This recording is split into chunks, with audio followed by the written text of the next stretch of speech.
Have you ever wondered why, when you fly from Europe to Southeast Asia, your plane seems to take a massive detour around the Himalayas? Why not just fly straight over the Tibetan Plateau, the roof of the world?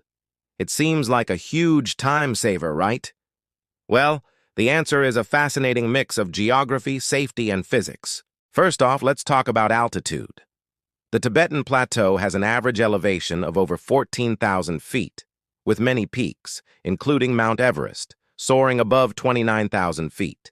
Commercial airliners typically cruise between 30,000 and 40,000 feet. While that sounds high enough, it creates a serious problem.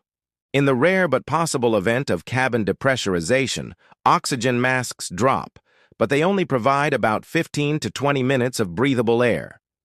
During this time, the pilot must perform an emergency descent to a safe altitude of 10,000 feet, where passengers can breathe normally without masks. Over Tibet, descending to 10,000 feet is impossible because the ground itself is higher than that.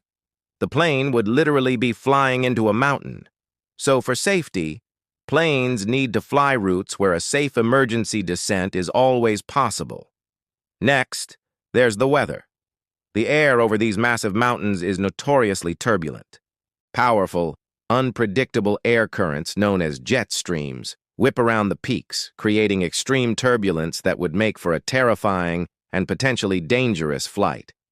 Pilots would have to constantly battle these conditions, putting immense stress on both the crew and the aircraft. It's just not worth the risk for the passengers or the airline. Then there's the issue of navigation and emergencies. The Tibetan Plateau is vast and sparsely populated.